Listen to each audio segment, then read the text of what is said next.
हिलेगा।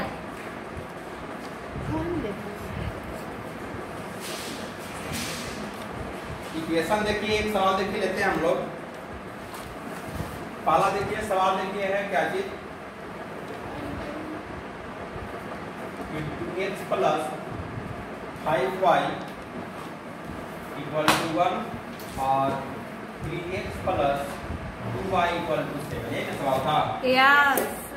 देखिए इसको कर लीजिए इक्वेशन फर्स्ट और इसको कर लीजिए इक्वेशन सेकंड। देखिए क्रैमर्स रूल जो कहता है तो देखिए ये सबसे आसान होता है। अभी जैसे आप लोग के सिखाया गया क्या चीज, सिस्टम ऑफ इक्वेशन से बताया गया, तो उसमें क्या निकाले थे आप, x का कोफिशिएंट y का कोफिशिएंट को हम लोग क्या किए थे, एक मैट्रिक्स में बंद कर दिए थे।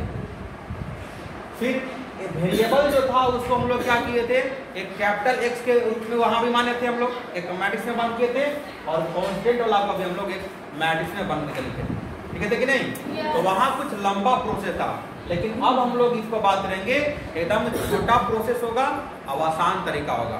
तो हालांकि आप लोग को ये क्रैमर्स रूल जो है वो पढ़ना नहीं है, लेकिन आपको हम बता दे रहे हैं कि शॉर्ट तरीके से आप बना सकते हैं। जैसे मान लीजिए कोई पूछ दिए कभी कि आप बताइए एक्स वाई का वैल्यू या एक्स वाई जेड का वैल्यू। अभी तो मान लीजिए दो वेरिएबल है, एक्स वाई का वैल्यू निकालना है, लेकिन हो सकता है तीन वेरिएबल भी रहेगा। तीन वेरिएबल रहेगा तो तीन इक्वेशन रहेगा, लेकिन आपको अगर बनाने के लिए मिल जाए तो तीन वेरिएबल का कम से कम में 2 पेज आएगा। लेकिन क्रैमर्स रूल जो है वो सबसे आसान तरीका होता है। अब आप लोग का सिलेबस में वो नहीं है, ठीक है, लेकिन आपको बता दे रहे हैं। देखिए क्या करना है इसमें, x का कोफिशिएंट y का कोफिशिएंट जो है वो आपको क्या करना है, डेल इक्वल टू लिख लेना है और एक मैट्रिक्स में ऐसे बंद कर लेना। x का कोफिशिएंट क्या है 2 3, y का 5 2। इसका आप निकालेंगे डिटरमिनेंट, तो डेल इक्वल टू जो हम लोग लिख दिए इसको, तो यहाँ हम लोग ऐसे बंद कर देंगे डिटरमिनेंट में 2 5 3 और 2। इसका वैल्यू कितना निकल जाएगा, तो ये हो जाएगा यहाँ से मल्टीपल ऐसे डिटरमिनेंट में करते हैं हम लोग फॉर्मूला में, फिर माइनस और फिर यहाँ से मल्टीपल कीजिएगा तो ये हो जाएगा आपका 15 यानी -11। अब जो करना है मेन यही इंपॉर्टेंट है। अब जो हम लोग लिखेंगे डेल 1 का वैल्यू लिखेंगे, डेल 1 इक्वल, लेकिन डेल 1 इक्वल टू अब लिखेंगे क्या चीज, तो करना क्या है कि आराम से ऐसे डिटरमिनेंट में इसको हम लोग लिख लेंगे ऐसे।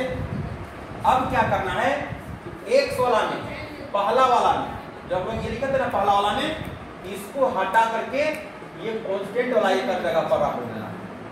क्या करना है, पहला वाला एक्स वाला था ना ये वेरिएबल, एक्स के वेरिएबल का कोफिशिएंट ये था, लेकिन अब ये कोफिशिएंट नहीं लिखना है, अब कांस्टेंट वाला लिख देना है इसके जगह पर। तो क्या लिखेंगे हम लोग 1 7 और y वाला जैसे है वैसा।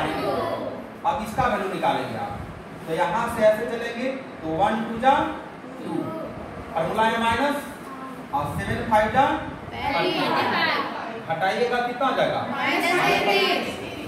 उसी प्रकार से निकालेंगे हम लोग डेल 2 का वैल्यू, फिर ऐसे हम लोग रखेंगे इसको डिटरमिनेंट में। डेल 2 जब निकालेंगे तब कि y का कोफिशिएंट की जगह पर इसको रखेंगे, ठीक है, x वाला जैसे है वैसा ही रखेंगे। तो ये था कितना 2 3 और 1 7 हो जाएगा। अब इसका निकालेंगे डिटरमिनेंट जब हम लोग, तो 2 7 जा हो जाएगा 14, फॉर्मूला माइनस और 3 1 जा 3। आप जब घटाएंगे कितना आ जाएगा 11। देख लिए।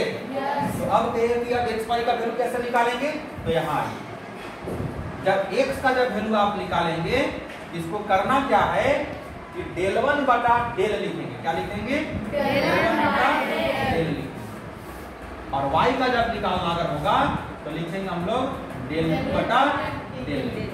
तो आप बताइए, तो यहाँ पर डेल 1 का वैल्यू यहाँ कितना है -33 है, यहाँ से रख देंगे हम लोग माइनस में 33 और -11 से डिवाइड हुआ कितना बचेगा 3 आ गया, ये एक को वैल्यू आ गया अभी जो आया था। फिर हम लोग निकालेंगे इसका y वाला में, तो y इक्वल डेल 2 का वैल्यू कितना है 11, तो यहाँ रखेंगे हम लोग 11 और डेल का वैल्यू कितना है -11, कटेगा ये तो क्या आ जाएगा समझ जाएगा, यानी कि y का वैल्यू कितना आ जाएगा -1 आ जाएगा। आसान है कि नहीं उससे? बस सिर्फ बशर्ते ये ध्यान देना है कि जिस वक्त हम लोग del 1 निकालेंगे, x का कोएफिशिएंट को चेंज करेंगे, del 2 निकालेंगे, y का चेंज करेंगे, del 3 भी निकालना पड़ेगा तो z का चेंज करेंगे। यहाँ तो नहीं है लेकिन 3 वेरिएबल वाला भी मिल सकता है। बस जो चेंज करेंगे उसके लिए अपन ये कांस्टेंट वाला रखते जाएंगे, डिटरमिनेंट निकालते जाएंगे और सोल्व करते जाएंगे। ठीक है, इसी को बोलते हैं क्रैमर्स रूल। क्या बोलते हैं? Cramer's rule. ठीक है, लेकिन ये जो हम लोग लिखे हैं यहाँ मैट्रिक्स में, इसको मैट्रिक्स में ना लिख करके इसको अगर डिटरमिनेंट में लिख दीजिएगा तो ज्यादा अच्छा है। अब आगे समझ बात। इस तरह से हम लोग क्रैमर्स रूल हम लोग कब पढ़े थे? 2006-07 जब हम लोग पढ़ना था तब हम लोग ये बात पढ़े थे क्रैमर्स रूल। वो समय हम लोग ये पढ़ना था, आप लोग अभी नहीं पढ़ना है। अब आप लोग को पढ़ना है सिस्टम ऑफ लीनियर इक्वेशन। ठीक है, तो आप इस तरह से आप लोग बना लीजिएगा ना। तो अभी हम एक देते हैं सवाल 3/3 का, तो आप लोग 3/3 का आप लोग बना के लिखिएगा। ठीक है, कि आता है कि नहीं, अब कितना जल्दी आप लोग बना लीजिएगा। ठीक है।